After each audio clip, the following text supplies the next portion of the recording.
고린도 교회 성도들을 향해서 자신의 본심을 알려줬으니 마음을 넓히고 자신을 너그럽게 대해달라 이렇게 부탁을 합니다. 그러면서도 믿지 않는 자와 함께하지 말라고 당부를 하죠.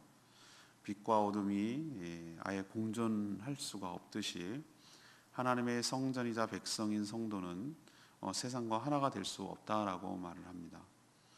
오히려 부정한 것을 만지지 말고 깨끗하게 살라고 당부하는 내용이 오늘 전체적인 말씀이 되겠습니다. 그래서 오늘 던져지는 질문은 이겁니다. 사도 바울이 성도들에게 당부한 것은 무엇인가? 이것은 곧 하나님이 우리들에게 당부한 것일 수도 있습니다. 첫 번째는 11절에서 13절까지 말씀을 근거로 너그럽게 마음을 넓히라는 것이죠. 사도 바울은 고린도 교회에 2번 방문하겠다는 그 약속을 지키지 못할 만큼 잘못한 성도를 강하게 책망한 일이 있습니다. 이것 때문에 마음이 참 힘들었는데 참 다행히 그 사도 바울을 대적한 그 성도를 교회가 치리하였고 또 그가 자신의 잘못을 깨닫고 회개했다는 얘기를 나중에 듣게 됩니다. 그래서 마음이 편해졌습니다. 그러나 여전히 거짓 교사들의 충동으로 인해서 일부 성도들이 여전히 사도 바울에 대해서 반감을 가지고 있었습니다.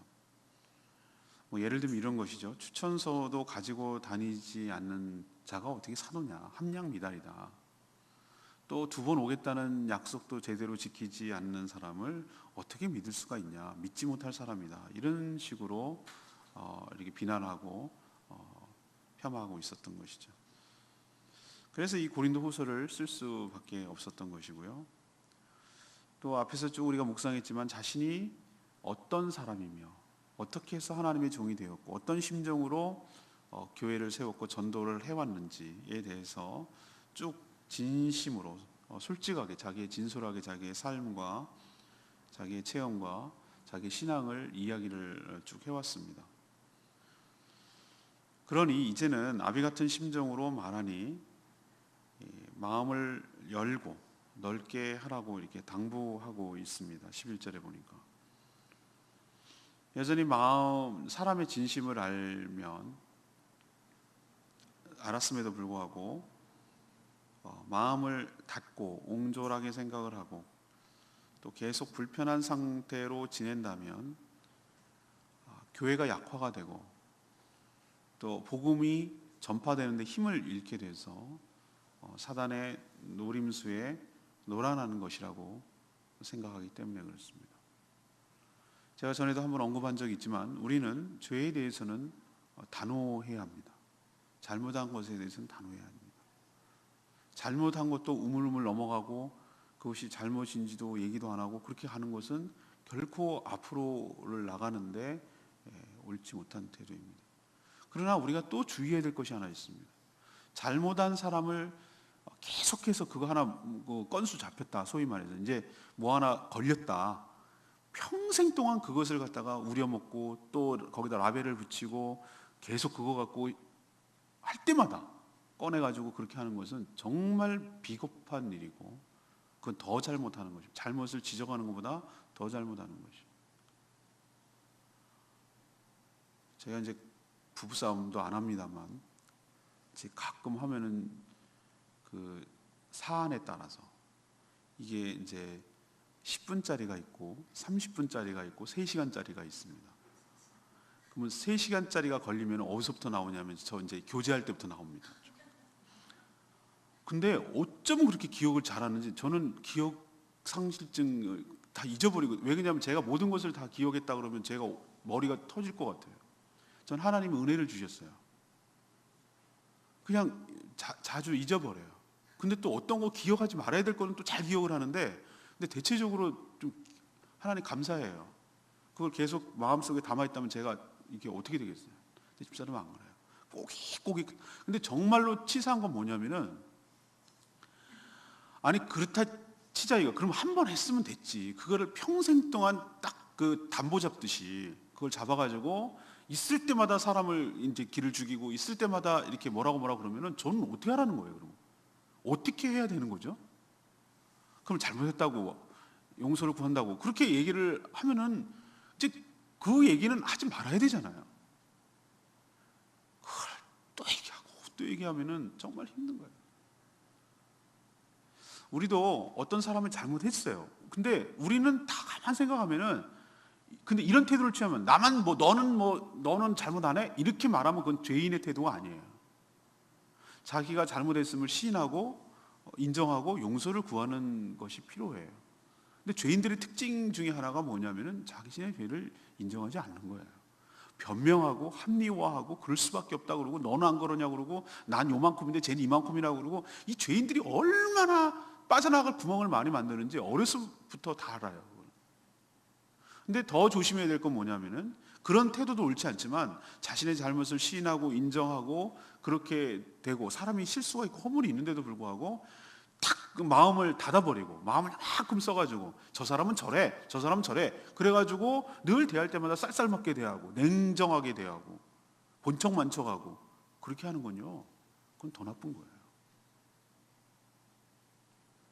예, 사람의 진심을 모를 때는 우리가 그럴 수 있어요. 그러나 저 사람의 진심을 알았다, 저 사람이 왜 그랬는지, 왜 저렇게 할 수밖에 없는지 진솔하게 얘기를 했을 때, 그래, 그럴 수 있겠다, 나라도 저런 면이 없지 않겠다, 참 잘했다는 건 아니지만 연약한 사람이구나 라고 생각을 하고 어떻게 해야 되죠?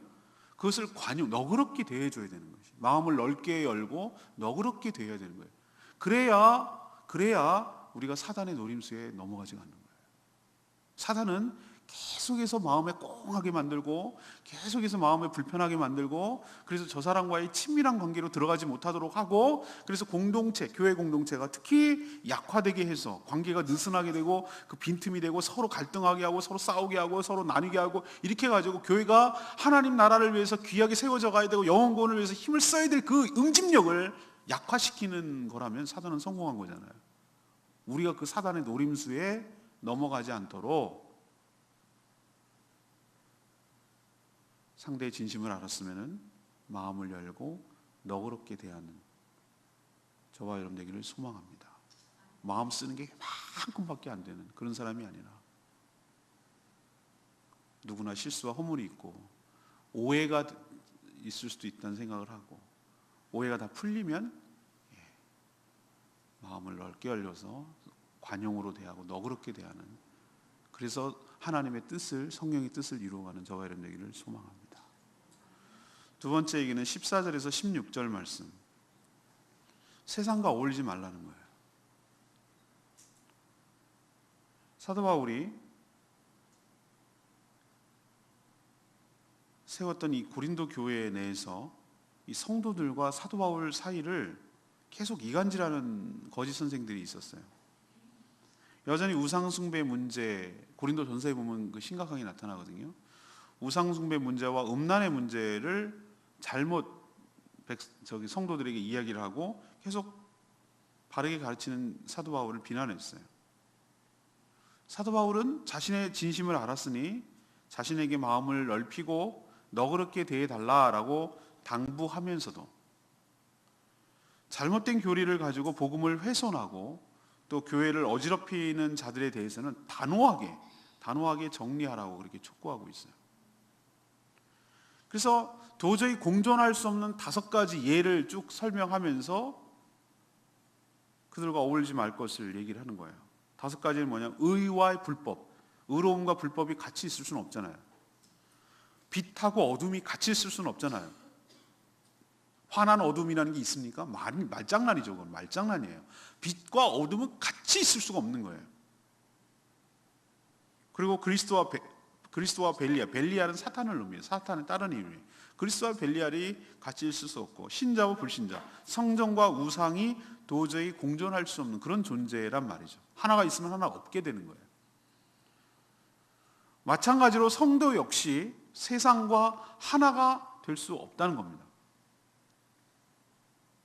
이 말을 오해해서 분리되어서 살아라, 따로 니네끼리만 살아라 라고 말하는 것은 아니에요. 분리돼서 살라는 게 아니라 구별되어서 살라는 거예요. 우리가 분리돼서 살면 어떻게 우리의 사명을 감당하겠습니까? 이 땅이 썩지 않게 하는 빛과 소금의 역할을 하고 어떻게 불신자들을 접촉해서 영혼 구원하는데 할 수가 있겠어요? 우리도 섞여 살아야 돼요. 섞여 살지만 동화되지 말라고. 구별되라고. 뚜렷하게 분명하게 차이가 나도록 하라는 말이죠. 마치 같이 한 병에 담겨 있지만 물과 기름이 분리되듯이 분명하게 따로 이렇게 차별화된 삶을 살으라, 그 뜻이에요.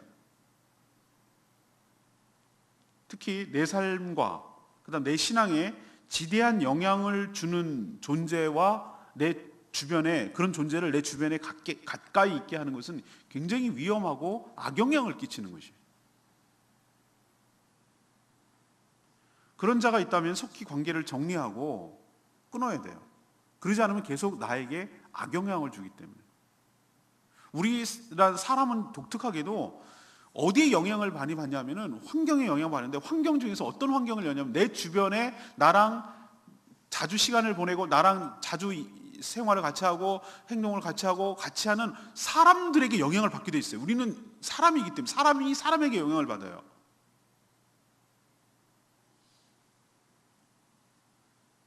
그래서 오늘 뭐라고 얘기를 합니까? 14절에 너희는 믿지 않은 사람과 뭐 하라고요? 멍에를 함께 매지 마라. 레마의 말씀이 그건데요. 어깨를 함께 하는 것을 멍에라고 그러잖아요. 그죠? 함께 하지 말라고요. 특히 저는 어느 부분에서 특히 얘기를 하냐면, 첫 번째 결혼, 두 번째 동업, 세 번째 친구 관계, 네 번째 사제지간.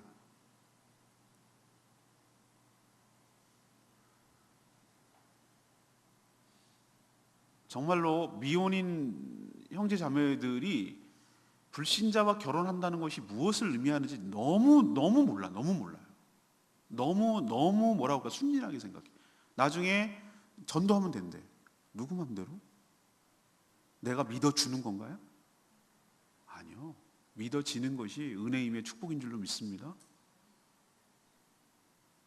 그 고통은 상상을 초월해요. 왜? 제가 주일날 설교했지만 예수 그리스도 안에 있으면 새로운 피조물이라. 새로운 피조물이라. 전혀 다른 존재가 같이 사는 거예요. 하나는 사단에게 영향을 받고 그 가치대로 살고 하고 내가 주인이라고 생각하고 살아가는 사람과, 하나님이 주인이라고 생각하고 살아가는 사람들이 사사건건 부부라는 이름으로 부딪혀야 되고, 그렇게 되니까, 아니 그렇게 부딪히는 것도 힘든 일이지만 영향을 받는다고. 신앙에 영향을 받는다. 내 삶에 영향을 받는다. 동업, 출자 이렇게 해가지고 이렇게 하는 거, 처음에는 의기투합해서 뭔가 될 것 같죠. 근데 바라보는 방향이 너무너무 다르기 때문에 반드시 부서지고 깨지고 좋지 않은 결과를 가져오는 것이. 물론 믿는 사람과도 조심해야 되겠지만, 특히 안 믿는 사람과 이렇게 같이 어떤 일을 했을 때 그 악영향은 말도 못해요. 친구, 아주 좋지 않은, 특히 사춘기 때 그 영향을 받을 때, 10대, 20대 때 굉장히 큰 영향을 받습니다. 사제지간, 어떤 선생님을 만나고 어떤 얘기를 하느냐가 굉장히 영향을 받아요. 난 정말 속상해요. 우리 옆에 건물 있는 분들, 아이들한테 교회에 대해서 함부로 얘기를 하고, 그렇게 얘기하는 거를 아이들이 와서 전도할 때, 떡볶이 전도할 때 얘기를 하잖아요. 우리 사범님이요? 이렇게 얘기한단 말이에요. 그러면은 참 애들은 그만 할 때 그 스승에 대한 영향을 받잖아요.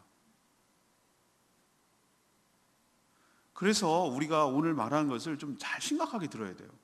세상과 어울리지 말라는, 안 믿는 사람과 멍에를 같이 매일지 말라는 얘기가 따로 떨어져서 저랑은 상관도 하지 말고 완전히 무슨 귀신 보듯이 그렇게 하라는 뜻이 아니라, 불쌍히 여겨야죠. 긍휼히 여겨야죠. 그러나 내 삶에 영향을 줄 만큼 지천거리, 그러니까 지근거리, 가까운 거리에다 내 포지션을 이렇게 놓지 말라고요. 내 주변에다가 영향을 받으니까. 우리가 거꾸로 영향을 미쳐야 될 사람들이 내 삶에 영향을 미치고 어쩔 수 없이 같이 가야 되는 상황으로 엮여버리면은 내 삶에 큰 어려움을 겪는다는 거 기억하시고 사도 바울의 이 말을 잘 귀담아 듣게 되기를 바랍니다. 마지막 세 번째는 17절에서 18절까지 자신을 깨끗하게 하라는 거예요. 사도 바울이 오늘 구약 성경을 인용하고 있어요. 너희에게 아버지가 되고 18절에 너희는 내게 자녀가 되리라. 전능하신 주의 말씀이니라. 또 16절에 보면은 이와 같이 하나님께서 이르시되 내가 그들 가운데 거하며 두루 행하며 나는 그들의 하나님이 되고 그들은 나의 백성이 되리라. 하나님께서 이르시되, 이런 말은 구약에서 인용한 말씀이거든요. 근데 이게 어디서 인용했나 찾아보니까 이사야 52장 11절, 에스겔 20장 34절 41절 여기를 인용했더라고요. 근데 이 요지가 뭐냐? 하나님께서 세상, 애굽이라는 것은 세상을 지칭하거든요. 세상으로부터 너희를 구해서 거기서 나왔으니 이제는 세상의 부정한 것들을 뭐 하지 말라? 만지지 말라. 내가 거기서 끄집어냈으니 세상의 더러운 것들을 만지고 살지 말라, 그 얘기예요.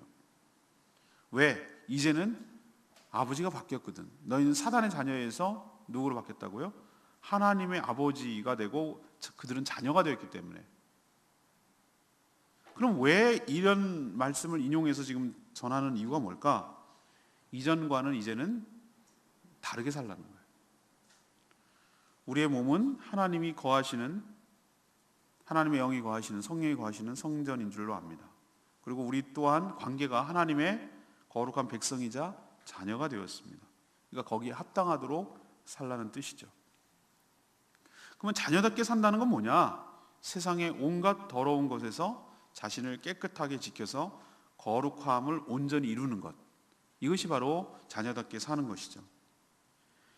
이것이 하나님이 그토록 애써서 우리를 구원하여 주신 것을 보답하는 길이에요.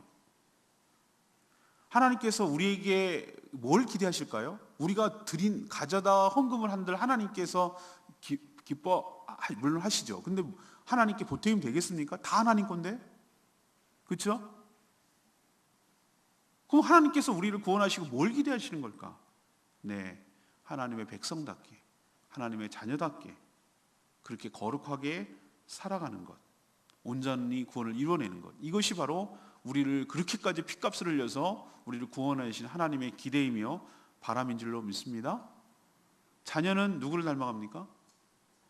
부모를 닮습니다. 실제로도 희한하게 부모를 닮습니다. 내 싫은 모습이 자녀에게 나타나면 그게 그렇게 속상합니다. 근데 나의 좋은 장점을 자녀가 닮아 있으면 그렇게 기분 좋습니다. 내가 한 거라고는 뭐 걔한테 아무것도 없어, 낙해 한 거밖에 없는데 걔가 그런 모습이 있으면 얼마나 그게 기쁜지 모릅니다. 하나님의 자녀로 우리는 거듭났습니다. 우리 안에 계신 성령께서 마치 태 속에서 태아를 엄마를 아빠를 닮아가도록 이렇게 만들어가듯이 우리 안에서 성령님은 우리의 형상을, 우리의 성품을, 우리의 자아를 예수 그리스도를 닮아가도록, 하나님의 자녀, 예수 그리스도가 하나님의 처다들이니까, 맏아들이고 예수님의 형상이 하나님의 자녀다움의 모범이니까, 정답이니까 거기를 닮아가도록 우리 안에서 태아가 엄마 뱃속에서 엄마 아빠를 닮아가는 것을 계속 작업을 하듯이 태어날 때까지, 우리가 천국에 갈 때까지 성령 하나님께서는 우리 안에서 계속해서 하나님 아버지를 닮아가도록 모든 면에서 그렇게 거룩한 삶으로 인도해 가실 줄로 믿습니다. 그러니 우리가 어떻게 되는가? 더러운 것, 세상의 더러운 죄로부터 자신을 깨끗하게 지키는 결단과 그 다음에 그렇게 살라고 하시는 성령의 음성에 순종함으로 자신을 지켜내고 거룩함을 지켜내는 삶을 사는 것이 바로 하나님의 자녀다운 삶일 줄로 믿습니다. 오늘 레마의 말씀이 14절 말씀, 아까 얘기했죠.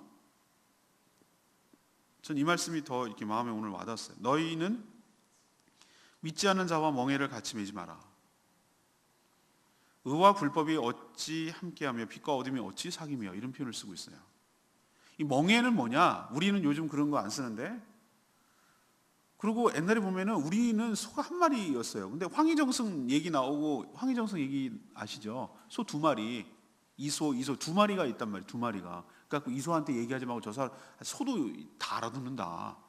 이쪽만 이뻐하는 거 다 안다, 소도. 그러니까 그러면 그래서 일로 와서 얘기했다. 뭐 그 얘기 있잖아요. 그러니까 조선시대 초기만 해도 소 2마리가 한 멍에를 메고 갔구나라는 것을 알 수가 있고, 근데 서양에서 가만 보면은 소가 한 마리가 아니고요, 2마리가 이렇게 같은 이게 삼각형을 된 어깨에다가 매는, 힘을 받게 하기 위해서. 왜냐면 혼자면 힘드니까 아마 그랬던 것 같아요. 근데 2마리가 호흡이 굉장히 중요해요. 한 마리가 리드를 하고 한 마리가 힘을 받쳐주는 이런 식이 되는 건데, 그래서 멍에를 어깨에다 매는 도구란 말이죠. 힘을 받게 하기 위해서. 이것처럼 둘 사이의 호흡이 중요한 것처럼 신앙이 있고 없고의 차이는 우리가 생각하는 것보다 훨씬 더 크다는 거예요. 둘이 호흡이 안 맞으면 이게 밭을 못 갈거든요. 바라보는 관점도 다르지, 가치관도 다르지, 삶의 형태나 문화도 다르지, 다를 수밖에 없죠. 바라보는 게 다른데, 생각하는 게 다른데. 그러니 내 삶과 신앙에 영향을 주는 자가 비신자인 경우에는 악영향을 받는다는 얘기죠. 내가 좋지 않은 영향을 받는 거예요. 그러니까 우리도 삼가 조심해야 될 줄로 믿습니다. 내가 영향을 줘야지 영향을 오히려 거꾸로 받을 수 있다는 것이. 오늘 제가 3가지 말씀드렸어요. 사도 바울이 이제 성도들에게 당부한 게 뭔가, 어떻게 살기를 바라는 건가, 뭘 부탁을 했는가, 고린도 교회에 있지만 사실은 우리도 해당되는 거죠. 첫 번째는 뭐죠? 마음을 넓게 가지라는 거예요. 넓게. 옹졸하게 가지 말라. 마음을 이만큼 꽁 해가지고 나한테 그랬어 이러면서 이렇게 마음에 그 온유월에 서리발 내리듯이 말이지, 그 조그만 거 하나 잡으면은 탁 올커니 대박 건졌어 이렇게 가지고 그거 가지고 계속 우려먹으면서 저 사람은 저래서 안 된다니까, 저런다니까 뭐 이러면서 굉장히 라떼로라고 그러죠. 라벨을 붙여버리고 그 사람 표지를 갖다 꼬리표를 달아버리고 저 사람은 저래. 근데 여러분 생각해 보십시오. 여러분을 만약에 누군가가 여러분 저 사람 저래 라고 단정하는 거 얼마나 기분 나쁩니까? 또 하나는 우리가 그렇지 않아요. 제가 왜 그러냐면은 제가 나중에 말씀드려요. 성령께서 우리를 새롭게 빚어가시고 새롭게 만들어 가시는 줄로 믿습니다. 과거에는 그럴 수 있어요. 과거의 모습이 그럴 수 있어요. 그거 부정하지 않아요. 변명하지도 않아요. 그랬어요. 그렇지만 거기에 고정되지 않아요. 성령께서는 우리를 바꿔주시는 줄로 믿습니다. 과거의 나의 한 부분, 한 단면을 갖고 그 사람이 마치 그 돌처럼 딱 굳어진 것처럼 그렇게 단정적으로 말하고 그렇게 마음을 쓰는 것은 옳지 못해요. 우리도 바뀔 가능성이 있고 저 상대도 바뀔 가능성이 있고, 그 가능성을 보고 우리는 전부 다 공사 중이라고 생각을 하고 마음을 넓혀서 사람을 대하는 태도가 중요해요. 그 피해는 누가 보느냐면 상대가 보는 게 아니에요. 저 사람은 저래, 나 상대할 필요 없어 라고 말하면 저 사람 피해를 볼 것 같죠. 아니요. 그렇게 마음을 쓰는 내가 피해를 보는 거예요. 내 주변에 사람이 없고 진솔하고 진심을 담긴 어린 관계를 맺어갈 수가 없어요. 그런 사람들은 늘 이래서 안 돼, 쟨 저래서 안 돼, 전 저래서 싫어, 넌 이래서 싫어, 이래서 싫어, 이렇게 되니까 자기밖에 안 남는 거예요. 관계를 맺어도 피상적으로 맺는 거예요. 어머 그랬어요 뭐 이런 정도, 겉으로만 포커 페이스 이렇게 하지만 사실은 진짜 마음이 안 오는 거예요. 속이는, 감추는 거예요. 그러니 관계를 진솔하게 맺어갈 수가 없는 거예요. 그 피해는 고스란히 내가 보는 거예요. 마음을 너그럽고 관용으로 사람을 대하는 여러분 되시길 바랍니다. 두 번째 얘기는 뭐냐면은 계속 강조하죠. 세상과 어울리는 것, 특히 나에게 삶에 지대하게 영향을 주는 사람을 삼가 조심해야 돼요. 특히 여러분들 자녀들 믿지 않는 사람과 결혼시키는 거 여러분 생각하는 것보다 자녀 눈에 피눈물 나게 하는 겁니다. 여러분이 겪었을 것이고 겪고 있고, 그리고 또 대물림해서 자녀들이 그 괴로움을 겪어야 되는 거예요. 제가 딴 건 모르겠어요. 뭐 여러 가지 결혼에 대한 조건을, 사람을 만날 때 여러 가지 이렇게 성품이라든가 자란 환경과 배경, 저도 이제 딸을 결혼해야 되고 아들도 결혼해야 되고 그럴 때 저도 부모 입장이 돼 보니까 이왕이면은 그러면 좋겠어요.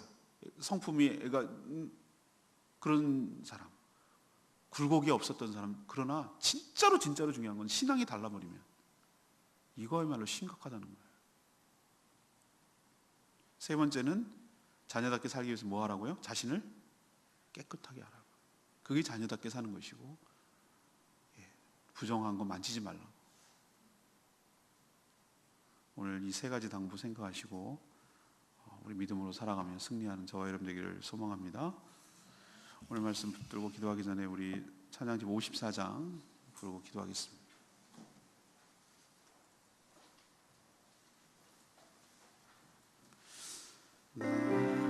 54장 나 무엇과도 주님을 바꾸지 않으리. 오만과 정성 다해 하나님의 진실한 친구에게 원합니다. 나 무엇과도 주님을 바꾸지 않으리. 다른 어떤 은혜 구하지 않으리.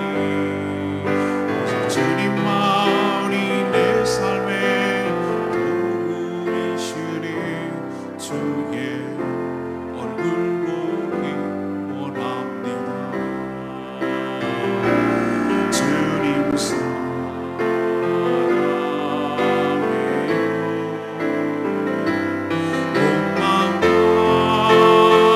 정성 다해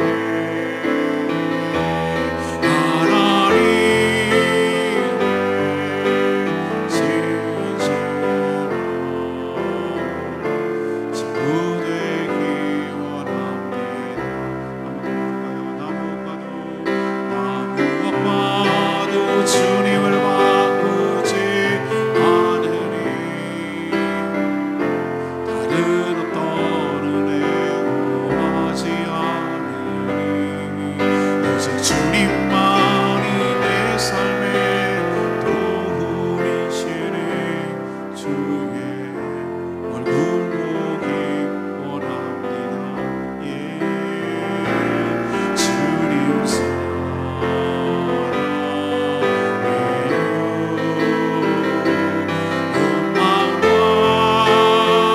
정성 다해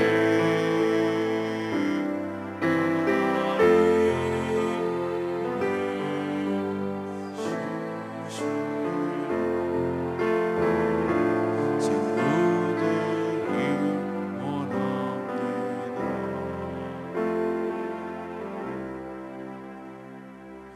오늘 말씀 생각하면서 하나님, 내가 다른 은혜 구하지 않겠습니다. 주님의 진실한 친구가 되기를 원합니다.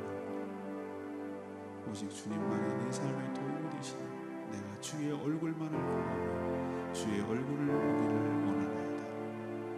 그런 마음 가지고 주님, 온 마음과 정성을 다해 주님의 신실한 친구가 되기를 원합니다. 주여 외치며 하나님 앞에 결단하며 나가겠습니다. 주여 아버지, 나 무엇과도 주님을 바꾸지 않으리.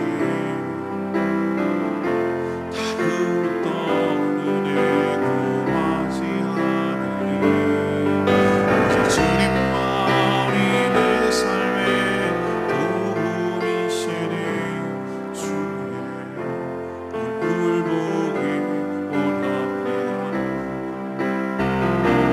주님 사랑해요.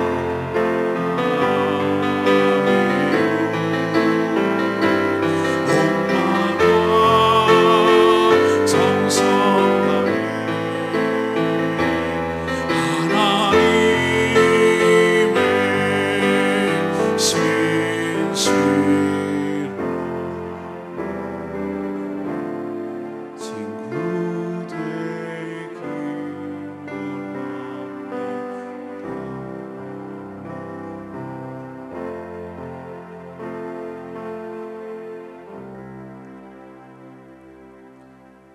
하나님, 저희도 하나님의 자비와 너그러움을 매번 경험하면서도 유독 다른 사람에 대해서는 옹졸하고 냉정하고 함부로 대할 때가 참 많습니다. 어쩜 그렇게 마음을 좁게 쓰는지, 어쩜 그렇게 단정적으로 이야기하며 평가하는지. 죄를 회개하고 용서를 구한 경우 그리스도의 사랑으로 관대하고 너그럽게 대하게 하여 주시옵소서. 이것 때문에 사단의 시험에 빠지고 공동체가 약화되는 일이 없도록 저희들이 삼가 조심하게 하여 주시옵소서. 빛과 어둠이 공존할 수 없듯이 세상과 함께할 수 없음을 깨닫게 하여 주시옵소서. 세상의 가치관대로 살지 않고 구별된 삶을 살게 하여 주시옵소서. 자신을 더러움에 방치하지 않고 거룩하고 정결하게 살게 하여 주시옵소서. 하나님의 구원받은 자녀답게 사는 저희들 되게 하여 주시옵소서. 우리가 분리되어서 살 수는 없지만 구별된 삶을 살기를 원합니다. 아직도 하나님의 사랑을 깨닫지 못하고 그 영혼이 죽었는지도 모르고 살아가는 불쌍한 영혼들을 향하여 주님의 마음이 부어져서 주님의 마음을 가지고 그 영혼을 구원하는 일에, 한 영혼을 구원하는 일에, 복음을 통하여 예수를 만나게 함으로 구원을 하는 일에 저희들의 모든 삶을 던지며 저희들의 모든 삶을 거기에 집중할 수 있도록 축복하여 주시옵소서. 그것이 우리가 살아가는 이유이고 이 땅에 존재하는 이유인 줄로 믿습니다. 이미 우리야 천국을 누리며 천국이 보장된 사람들인데 주변에는 아직도 그걸 못 깨닫고 자기 고집과 아집과 자기 부상에 빠져서 살아가는 불쌍한 사람들이 너무나 많습니다. 하나님 아버지의 마음이 저희 마음에 부어지게 하여 주시옵소서. 나 같은 죄인을 구원하신 하나님의 사랑이 깨달아져서 다른 사람을 바라볼 때 미워하고 저주하는 것이 아니라 불쌍히 여기는 마음이 생겨나도록 축복하여 주시옵소서. 오늘도 하나님 앞에 간구하고 기도하는 모든 것들 주님 응답하여 주시옵시고 주님과 동행하는 복된 하루 되기를 소망합니다. 육신적으로 연약한 분들 주님께서 강건케 하여 주시고 속히 회복시켜 주시옵소서.